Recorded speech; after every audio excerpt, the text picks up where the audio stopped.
Cosas como son. Hemos invitado al comandante general de la Policía Nacional, el general Víctor Sanabria, a que venga a nuestro programa Las Cosas Como Son, para que nos dé su punto de vista de la evolución de las tareas que la policía está llevando a cabo para restablecer la seguridad ciudadana en nuestro país. Esto es grave porque tenemos un problema que se ha ido generalizando de delincuencia y tenemos un problema diferente de criminalidad organizada, particularmente en torno a actividades como la minería ilegal y el narcotráfico. Y a partir de estos poderes ilegales, hemos visto que una ola de delincuencia criminal se ha desencadenado en Lima y otras ciudades de nuestro país, que se ha traducido en extorsión, cobro de cupos, en amplias zonas y en sectores comerciales generalizados, y también en sicarios que han asesinado a personas que se negaban a someterse a la ley de terror que ellos querían imponer. Sin embargo, y saludando al general, muchas gracias por estar acá, quiero comenzar con un tema puntual que tiene que ver con el propio general Sanabria, puesto que anoche en un programa político de la televisión, Cuarto Poder, se ha difundido el pasaje de un audio, de una conversación entre tanto famosa, que habría tenido lugar en un chifa en San Borja el año pasado, entre un capitán de la Policía Nacional, conocido como Culebra, y el hoy ministro del Interior, señor Santibáñez. Y en ese audio se afirma que Canario habría dado la información sobre un allanamiento que se debía realizar, es decir, ha revelado lo que era un operativo que se mantenía en reserva de la Fiscalía. Entonces, general Sanabria, quería comenzar preguntándole, ¿usted se reconoce como canario? ¿Usted es un hombre? Mire, justamente yo me quedo sorprendido de la investigación periodística que ha hecho este canal, con un descubrimiento que solamente se podría comparar con el descubrimiento de América, ¿no? Entonces, este es un recuerdo de mi época de teniente, cuando estaba en la Dirección de Operaciones Especiales, y ahí está mi nombre, y el apelativo que Víctor Sanabria Angulo, en efecto, canario. Y yo le aseguro que pregunte usted a cualquier miembro de la policía, y ese ha sido mi indicativo durante mis 40 años de servicio. Entonces, la vinculación en esta conversación que hoy está en materia de investigación en el Ministerio Público, toda vez que no se ha establecido que sea el ministro del Interior el interlocutor, y sin embargo se va soltando por pedazos parte de estas conversaciones que ya ha sido escuchada en el Ministerio Público, porque en una carpeta de investigación fiscal estamos como organización criminal, en la cual yo figuro como parte de la organización. ¿Qué se le reprocha, general? Por ser comandante general. Pero un comandante general que habría hecho ¿qué? Supuestamente habíamos desactivado el EFICOP. Y el equipo especial de investigación nunca fue creado en la policía. Por eso estoy esperando que me llamen para llevar la asignación por años de que nunca se le asignó personal a este equipo, que fue designado de manera indebida mediante una resolución ministerial. Este audio que hemos escuchado anoche en este programa Cuarto Poder hace pensar que si es auténtico y si es verdad, que usted ha dado información reservada de la Fiscalía. ¿Usted reconoce que esto sucedió así? Miren, son falacias imposibles de realizar. Y le voy a poner 3 ejemplos. Han allanado la Comandancia General. Le han reventado la puerta al propio personal policial con un torito. Han reventado la puerta de la que es mi oficina ahora. No sé qué pensaban encontrar, seguro explosivos, algún tipo de acción criminal inmediata que requiera de esta acción. Han reventado la casa de la señora presidenta de la República con un torito, como si fuese un hecho criminal violento en el cual vamos a encontrar explosivos, cosas. No quisieron abrir, ¿no? No quisieron abrir. Mire, y nosotros pedimos carpetas fiscales en las cuales queremos allanar nidos de criminales que están extorsionando y no podemos lograr la medida restrictiva de derechos. Entonces, aquí el abuso del poder, independientemente de cómo se pueda cuestionar o analizar, genera un direccionamiento que cuando hay fuga de información, la policía es responsable. Entonces, yo escucho que le claro, entonces, si nosotros supiéramos eso, no hubiesen allanado la Comandancia General, no hubiesen allanado la casa de la señora presidenta, no hubiesen hecho la detención del hermano de la señora presidenta también con otra intervención, porque la Fiscalía coordina directamente con las unidades de apoyo que ellos solicitan, no que las designo yo o que las designe otro comando. Entonces habría que ver ¿Dónde está la fuga de información? Porque sí tiene responsabilidad penal y solamente conoce quien tiene a cargo la carpeta fiscal y la unidad de apoyo que le ha solicitado el propio Ministerio Público. Si se confirmase que la voz del audio es la del ministro Santibáñez, cosa que él niega, sabemos, pero no ha colaborado mucho tampoco con la policía al no entregar su celular con los contenidos, hay que reconocer eso, y argumentando que lo había vaciado y que no hay acceso a la nube digital, ¿no? Pero supuesto de que fuera su voz, ¿cómo interpretaría usted que él haya dicho eso de usted?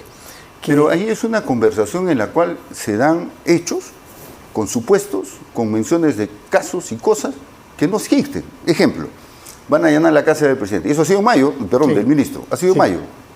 Que la medida la mantienen en reserva, están esperando que haya un nuevo comandante general para hacer la intervención. No es. Entonces, son falacias que han sido puestas en ese audio y que pueden ser auditadas en el supuesto de que haya una realidad de esa conversación, de que son hechos que nunca han pasado, porque son del 20 de mayo del año pasado. Sí, ahora también sucede que la Fiscalía quiere allanar, solicita a la justicia, al Poder Judicial, y no se le acuerda ese derecho. En el caso del allanamiento a la señora presidenta, es por orden judicial. Así es. Ningún fiscal puede allanar un domicilio si no hay un juez que ha autorizado. Podría ser el caso, no sabemos qué ha pasado con ese supuesto allanamiento al domicilio. Pero mire, y ahí sí es una realidad. Esta fue una acción anunciada, de tal manera que nosotros tomamos conocimiento de ese allanamiento 2 días antes por los periodistas que habían ido a la casa de la señora presidenta indicando que les habían avisado que iba a haber un allanamiento. Fue el primer día antes de la Semana Santa y 2 días después nuevamente. Fueron un grupo de periodistas ya esperando a que se dé el allanamiento. O sea, no es de que la policía haya avisado, sino quienes tenían la responsabilidad de hacerlo. No, en el caso el juez. de la señora Boluarte era muy notorio el tema de los relojes y las facturas y de dónde venían y Oscorima, todo eso estaba... Pero no fue por la policía, le voy a decir que quienes tenían... No, eso estaba en la prensa en general, se veía venir porque las acusaciones eran múltiples en torno a la posesión indebida de joyas, ¿no? Y la prueba es que el allanamiento en ese caso aparentemente sí permitió dar con documentos importantes para la justicia respecto del origen de esas joyas, es lo que dije. No tengo conocimiento de cuál haya sido el acta de lo que se haya incautado, comisado o retenido de alguna forma, pero sí tengo conocimiento de lo que pasó en la Comandancia General y que costó el puesto al señor general Raúl Alfaro y que hasta ahora no hay ningún elemento probatorio de que se justifique esa forma violenta de haber ingresado al despacho del comandante general de la policía. Entonces, hay un manejo arbitrario de una época bien difícil para la policía, porque 2 predecesores suyos, es triste decirlo, pero hay que reconocerlo, tenían relaciones muy dudosas con una persona española que tenía implicaciones en el tráfico de tierras en Puente Piedra, ¿no? Yo no hablo de su predecesor inmediato, el general Angulo, que es todo lo contrario, estaba perfectamente alejado de eso. Pero los 2 que vinieron antes que él, sí, ¿no? Pero mire, yo y bebían alcohol hasta altas horas de la madrugada con este señor español. Y yo tengo información que justamente las 2 personas que acusaron al comandante general de esa relación, yo los tengo en el mismo avión, el mismo motivo y el mismo día y hora, juntos. Fiscal y policía acusador y el español en el mismo avión.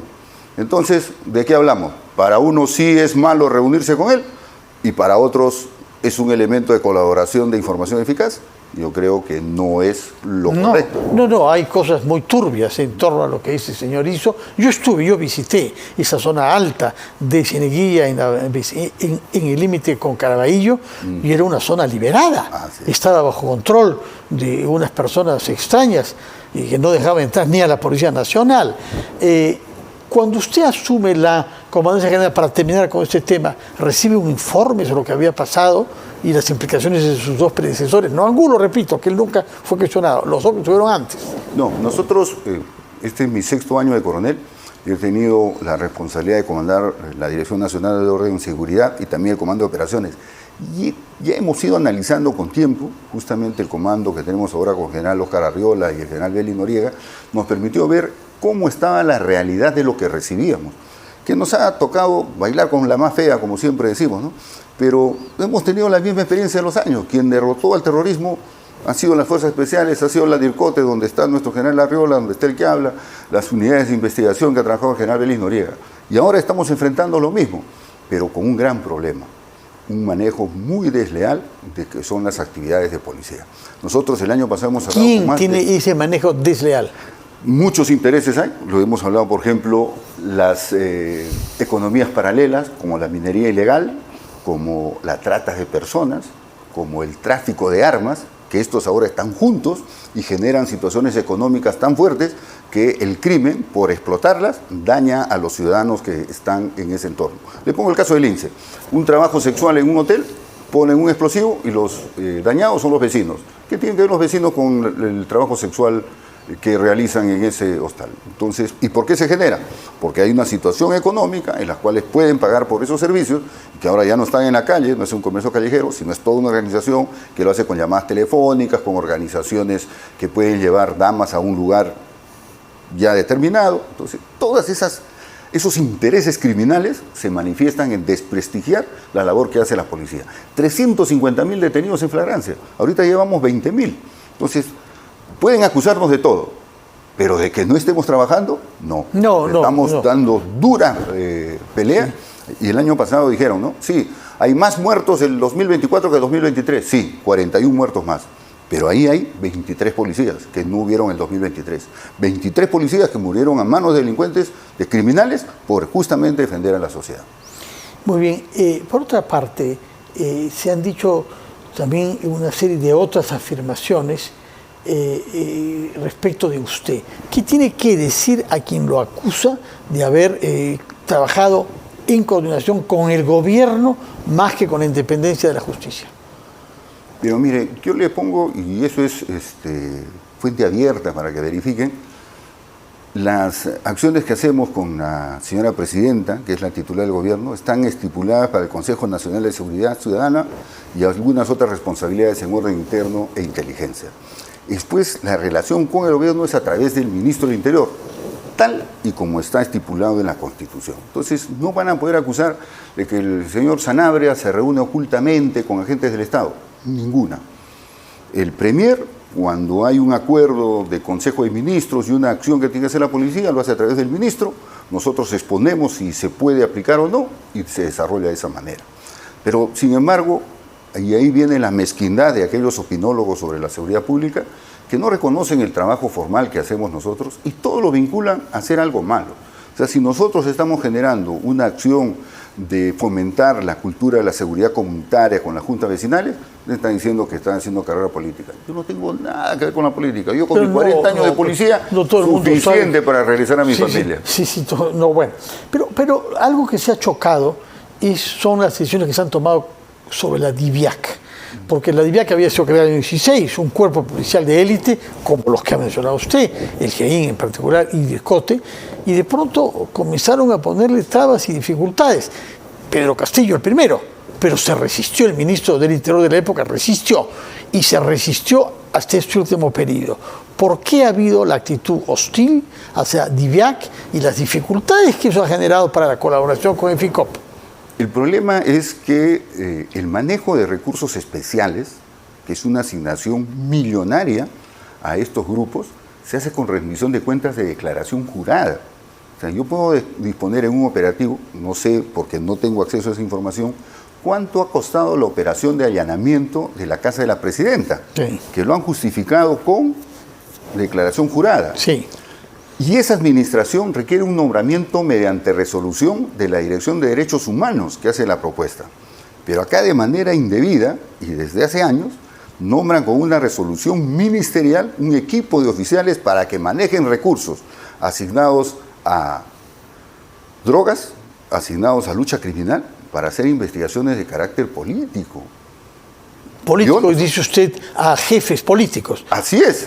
¿Cómo? Presuntamente implicados en casos de corrupción, tráfico de influencia, como el hermano de la presidenta Nicanor Boluarte. Y otras autoridades, no solamente de este gobierno, sino de gobiernos anteriores, Pedro Castillo en particular, que no le eran simpáticos. Entonces, ha habido todo un manejo que ahora está ya evidenciándose en la investigación administrativa y penal de los manejos que se ha hecho de personal y también del dinero que se le ha sido asignado.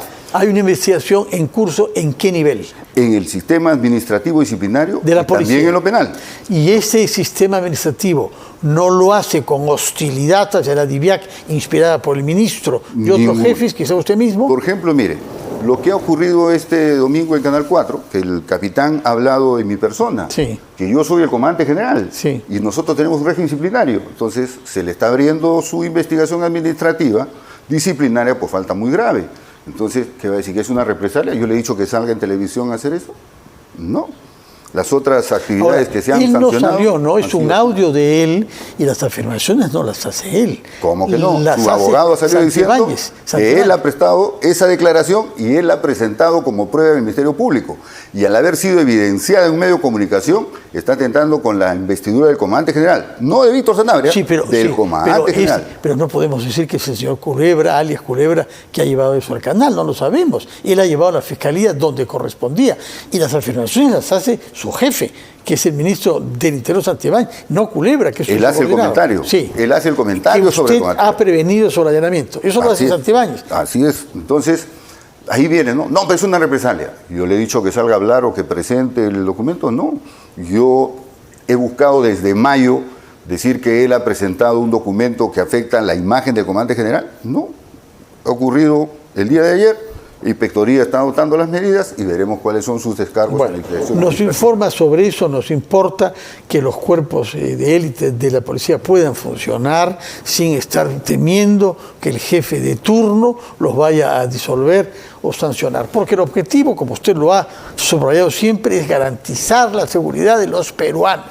Y usted ha subrayado la gravedad de la minería ilegal por el monto de dinero que ella mueve, más que el narcotráfico, y por la organización que tiene y su capacidad de corromper autoridades, sin lo cual no podrían trasladar desde la Sierra de la Libertad tantos camiones volquetes hacia las plantas procesadoras de la costa. Explíqueme, por favor, qué lineamientos hay para acabar con este que es uno de los núcleos más graves que atenta contra la seguridad ciudadana en el Perú.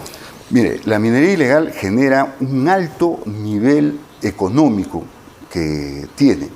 En la última intervención que hicimos a Patás, a una actividad criminal, que era la Nueva Alianza, le encontramos de un día $180.000 en efectivo.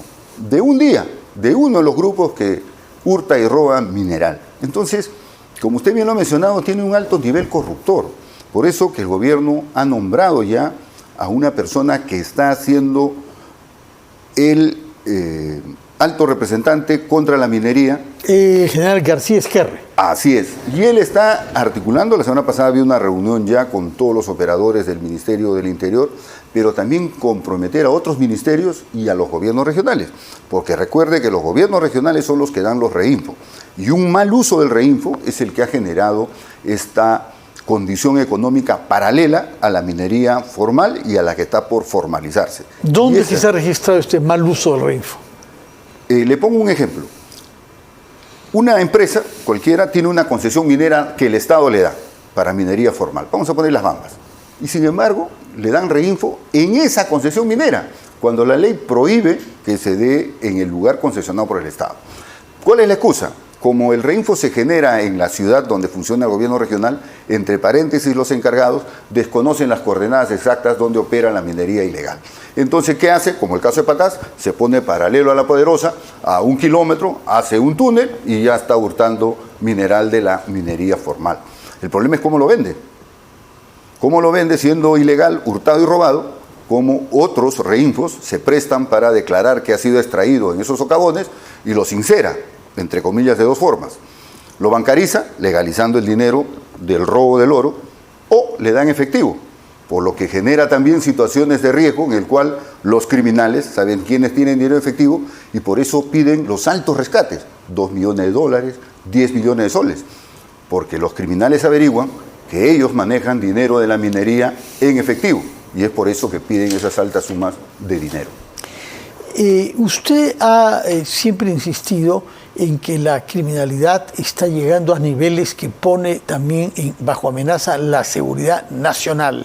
¿Desde qué fronteras cree usted que tenemos más vulnerabilidad?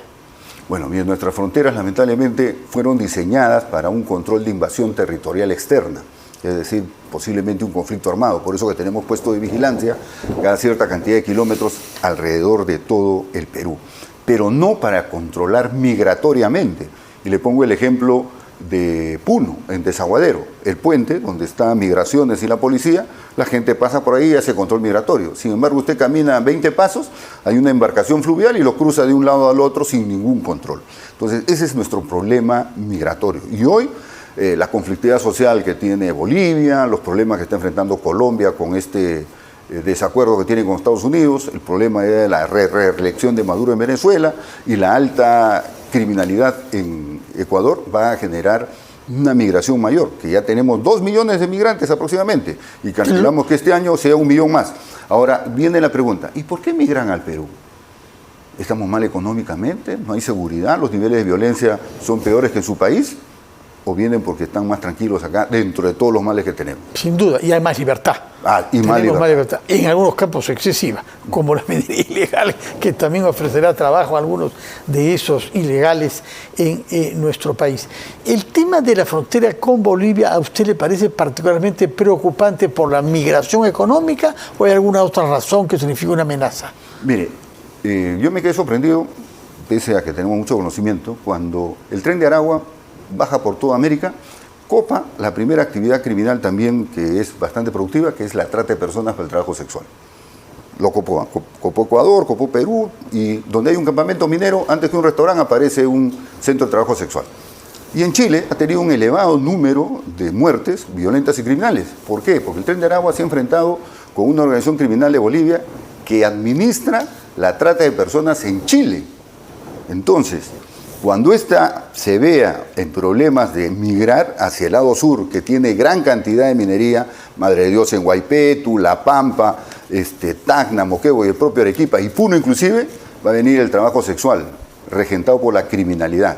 ¿Y con quién se va a enfrentar? Con la organización criminales aliadas al Tren de Aragua en el sur del país, que va a generar muertes violentas, enfrentamientos armados y toda la criminalidad, porque el trabajo sexual también es altamente productivo económicamente, y sobre todo aquel que está cerca a los campamentos mineros. ¿A usted le parece razonable decir que el Tren de Aragua está prácticamente desbaratado en el Perú?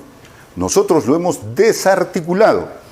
¿Cómo se presenta el Tren de Aragua como organización criminal? Primero, pone unos operadores que son venezolanos muy cercanos al Niño Guerrero y comienzan a administrar el crimen. ¿Dónde se halla el Niño Guerrero?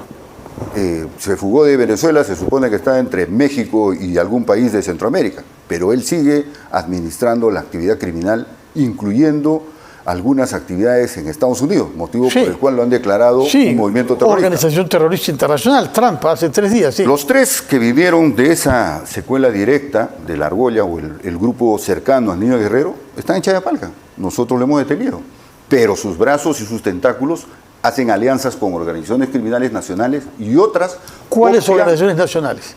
Ahorita les digo, otras copian el modo violento. Por ejemplo, la Nueva Alianza, los herederos y todos que operaron en San Juan de Lurigancho tenían una alianza con el Tren de Aragua. Pero otros grupos, ya como los malditos de Bayóvar, los intocables, han ido desplazando ese grupo y se han quedado en el control territorial, pero con las mismas costumbres violentas del Tren de Aragua.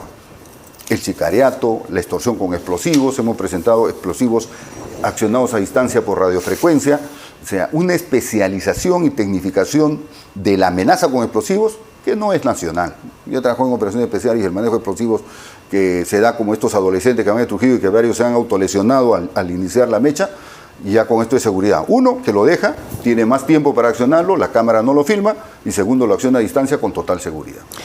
¿Qué es lo que hemos logrado averiguar respecto a los explosivos que se pusieron hace exactamente una semana, el lunes pasado, delante de la sede del Ministerio Público en Trujillo? Mire, hemos detenido a todo el grupo que ha operado, y ahí hay intereses. ¿Cómo lograron hacerlo? Primero, hay errores. Sin que tenga que revelarme cosas. Hay errores. Es mejor mantener reserva. Que aunque usted no lo crea, y es un dicho, ¿no? No hay delito ni crimen perfecto. Y hay errores que tuvieron los que participaron, que dejaron evidencia, que después permitió la identificación de la primera persona que contrata el vehículo para el transporte del primer explosivo, y donde hacen el cambio de vehículo para llevar explosivo, habían 2 cámaras que ellos no sabían y lográramos identificarlos. Por tal motivo detuvimos a los 5. Hay intereses criminales, como le digo, y otros de intimidación directa hacia... ¿Qué sabemos sobre esos 5? ¿A quién respondían? Tienen vinculaciones con una persona que está detenida en Cajamarca y también con los pulpos. ¿Y por qué? Porque justamente la señora fiscal, que es la amenazada, tiene como 4 carpetas fiscales donde vinculan 3 organizaciones criminales muy fuertes de Trujillo. Por eso que ya nosotros, en coordinación con el Ministerio Público, le hemos puesto... Trujillanas, nacidas en Trujillo. Trujillo. Pulpos, compadres. Y los malditos que también estaban operando ahí. Miren, lo que pasa... ¿Hacían minería ilegal los 3? No. Ahí hay, los pulpos, por ejemplo, cobran cupos a la minería ilegal. Saben quiénes son los que manejan el dinero en la minería y les cobran cupos. En cambio, los otros, los malditos, los hijos de Dios y los otros que han hecho injertos, movimientos, van y operan en Patás. O sea, son los que dan seguridad a los parqueros, que son los que hurtan o roban el mineral, y ellos mismos lo venden. Ya es una participación distinta en la minería, lógicamente también que genera mayores ganancias de esa acción violenta.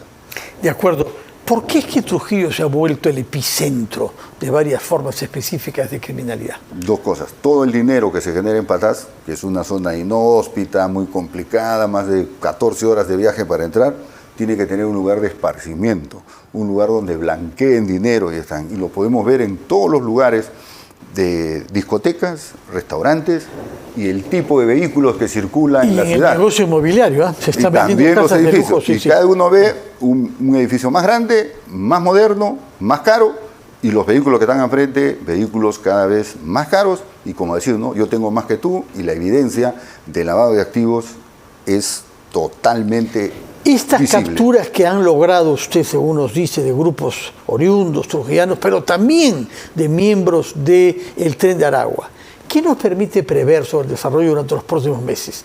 Mire, porque entramos a un periodo electoral y nada sería más negativo que no haya la serenidad requerida y que estemos pensando en soluciones populistas como consecuencia del miedo que produce el clima de criminalidad. Pero usted lo está preveyendo, ¿eh? Uno de los caballitos de batalla para este enfrentamiento político a próximas elecciones va a ser el problema de la seguridad pública. Y ahí viene justamente esto. Hay personas que diseñan soluciones que no son de nuestra realidad. Un gran problema que se tiene en el Perú es la informalidad. Y la informalidad es el caldo de cultivo para el cobro de cupos. Y el mejor ejemplo es el transporte.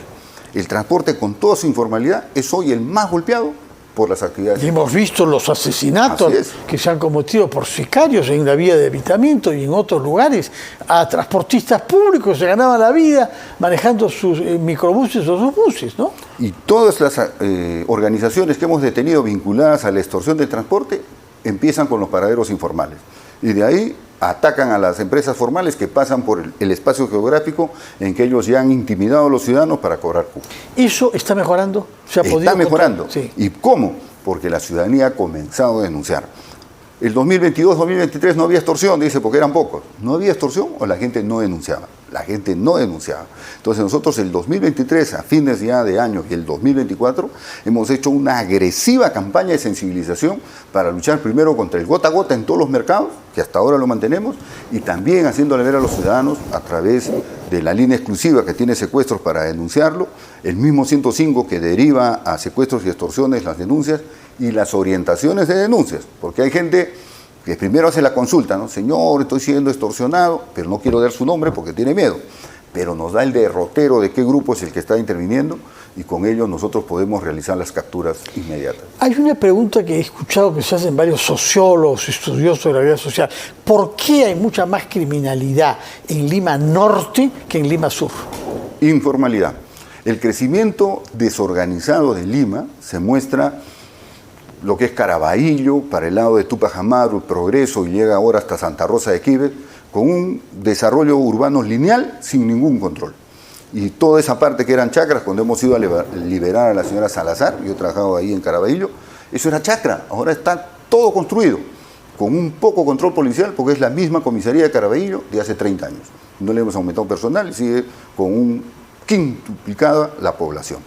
Para el lado de Zapallar, Santa Rosa, Ancón, ya no hay un espacio donde no haya sido invadido y urbanizado. Entonces eso generó primero el problema de la lucha por los terrenos, también con muertes entre los invasores y otros, y apareció la informalidad. Te venden el agua, te cobran por el fluido eléctrico, pese a que ellos lo roban del sistema formal.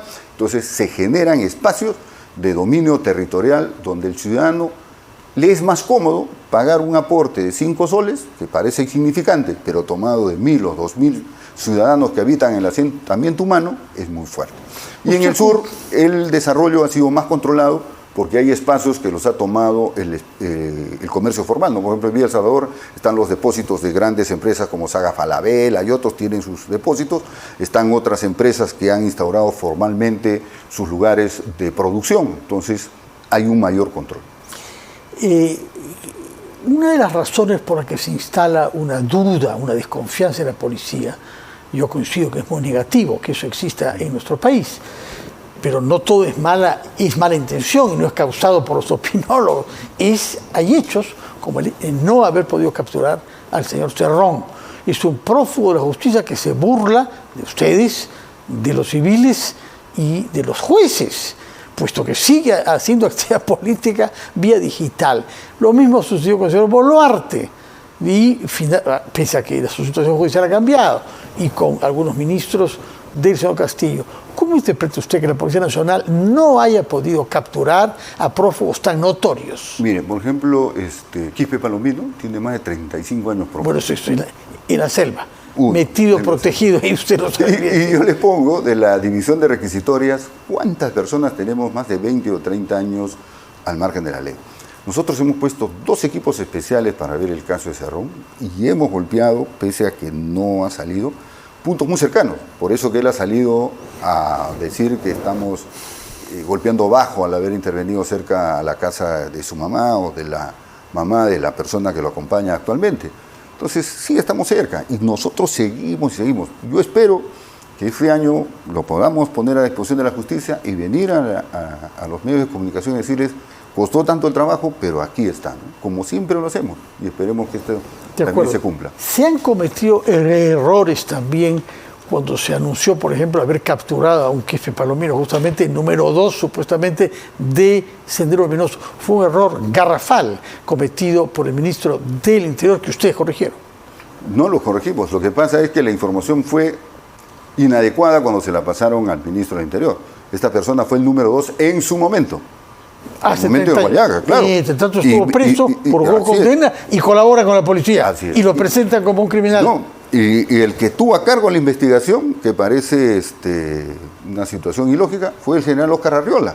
Por eso que él explicó claramente todas las actividades criminales que esta persona había hecho, la matanza de los militares, de los policías en el Guayaga, y ser el número 2 como político militar, que es bien raro el Sendero Luminoso para estar haciendo. Yo creo que ese tema deben dejarlo ahí porque la persona, como ya está incluida en la sociedad, ya ha sido... Más bien colabora con la ya no debemos tocarlo para que no se vaya a sentir incómodo. Sí. Ahora, hay otro tema importante que esperamos resultados de la policía, es establecer conexiones con el mundo político. Se dice, pero no se ha probado, que todos estos intereses económicos y las organizaciones criminales están blindadas y tienen padrinos en el Congreso u otras instituciones. No se ha hallado nunca una prueba de eso. El problema de la corrupción, que ya hay varios casos en pleno desarrollo, es una de las actividades que más está afectando el sistema social peruano. Yo cuando doy clases lo pongo como el C4, la corrupción, la informalidad, la ilegalidad, la impunidad, pero sobre todo la indiferencia. Todos sabemos el problema que estamos viviendo y muy pocos lo están enfrentando. Institucionalmente la policía quizás sea el último escollo que tenga que ser vencido para que esto se generalice y puedan amenazarnos con un narcoestado o con una minería ilegal estado, porque estas elecciones, si no nos ponemos bien a observar de dónde provienen los dineros para patrocinar las campañas, vamos a evidenciar que hay dineros de repente no bien habidos que se van a meter en la política. Y esa va a ser la mejor evaluación que los politólogos y estudiosos deben tener para saber a qué gobierno nos vamos a enfrentar en las próximas elecciones. Quiero regresar brevemente al tema de la DIVIAC, porque usted ha sugerido que hay investigaciones administrativas y eventualmente fiscales respecto de manejos indebidos de fondos. Pero no ha habido un ensañamiento de la parte de algunos sectores y una voluntad de venganza contra los funcionarios de la DIVIAC y en particular contra el coronel Harvey Colcha. Mire, yo le voy a poner un ejemplo que va más allá de cualquier cuestionamiento que podamos tener, ¿no? El hecho de haber publicado la mofa a la intervención de la presidenta, ¿lo hicimos nosotros? ¿Quién lo puso en su estado en las redes sociales? No fuimos nosotros. Y eso ha sido motivo que les sancionen por falta muy grave. Pero no es por eso que lo han separado de la policía, ¿no? Porque acumula otras sanciones graves, como haber desarrollado la diligencia judicial sin un plan de operaciones. O sea, estamos viviendo que alguien administra la función de policía independientemente. Nadie lo cuestiona. Pero usted, que ha trabajado con el que sabe los méritos que tenía en la lucha contra el terrorismo de los años 90, particularmente por la captura de Arteaga junto a otros oficiales, ¿no sintió un malestar de ver que se separaba a una persona que había terminado por encarnar la eficacia de la Policía Nacional y la capacidad de golpear a todos los sectores políticos? Porque varios sectores políticos lo... algo que yo discrepo con usted. Somos 140.000 policías. Sí. Que merecen el respeto de todos. Sí. Y por compararlo con un oficial, han denigrado la acción comunitaria. Han dicho que los que vestimos casco y cuidamos puentes no somos policía. No es así de correcto. La policía no vive con nombres. Los que capturaron a Abimel Guzmán ya están en retiro. Benedicto Jiménez Vaca, el gran autor, fue pasado al retiro por invitación. Casi todos los generales en la supimos después que su comportamiento no era el más santo. No hagamos un mar de lo que es común en la policía. Y si ha habido un exceso, ahí está la vía administrativa, el contencioso administrativo, y regresarán. Por algo está fundamentada cada una de las actas en las cuales han pasado al retiro todos los oficiales.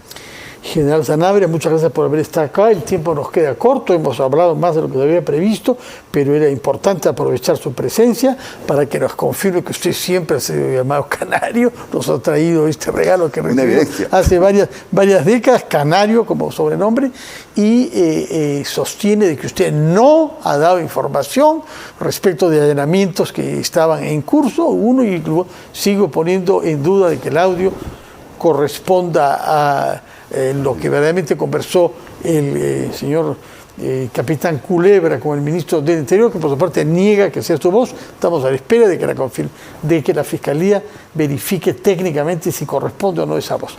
Muchas gracias por su presencia. Solamente le pido que por favor vayamos trabajando y que este momento de violencia que está enfrentando el Perú requiere un quiebre en el cual todos prioricemos la lucha contra la criminalidad. No estemos buscando espacios que hagan que se descuiden nuestros recursos para atender otros problemas y no lo que necesita la población, luchar contra el delito y aquellos violentos que nos están amenazando. En todo caso, sepa usted que nosotros somos demasiado conscientes de los riesgos que ustedes corren y los que están en la línea de frente y los jefes como usted, que es el comandante general de la policía, pero precisamente por eso nos da pena tener que mencionar casos, lamentablemente, de manzanas podridas, que las hemos visto en varios lugares, policías que se han dejado corromper en varios sentidos, y esperamos que se siga contando con alguien como usted, capaz de poner orden y de sancionar a quien haya que sancionar para preservar la buena imagen de la Policía Nacional. En todo caso, muchas gracias por estar acá y cuente usted con el respaldo. Los muertos de la policía que nos ha mencionado del año 24 los vivimos como muertos nuestros. Es nuestra defensa, ¿no? Y naturalmente necesitamos de la policía para acabar y para que se concreten los avances que usted nos ha dicho contra estos grupos criminales de origen extranjero o de origen nacional. Muchas gracias. Pregunta final. Sí. ¿Están preparándose para recibir a los peruanos que pueden llegar deportados de los Estados Unidos? Sí. Entre los cuales habrán algunos que no son tantos también, ¿no? Hay varias figuras. La migración no solamente los expulsados, hay aquellos que ya han nacido en Estados Unidos y no regularizaron nunca su situación migratoria. O sea, ellos prácticamente son peruanos nacidos en el extranjero y que van a ser repatriados. Ya se está poniendo todo migraciones, un plan especial que empieza con el control de fronteras territorial y también los espacios como aeropuertos y puertos en los cuales prevemos que posiblemente retornen. Algunos quieran regresar voto propio antes de que los agarren. Algunos van a salir hasta Centroamérica y van a esperar ingresar de nuevo, pero también ya México y otros países han indicado que los van a expulsar y de todas maneras llegarían al Perú. Seguiremos dando cuenta de eso, que parece que concierne a más de 300.000 compatriotas que están bajo el riesgo de ser expulsados de Estados Unidos. Muchísimas gracias, general Sanabria, comandante general de la Policía Nacional, y le agradecemos por el tiempo que nos ha dedicado y la libertad con la que ha contestado a todas las preguntas que hemos hecho, sea sobre temas que le conciernen a usted directamente, como los del audio, y temas que tienen que ver con el desempeño general de la policía en su tarea de asegurar la seguridad de los peruanos. Muchas gracias y muy buenas noches. Vamos a hacer una pausa y retomamos rápido.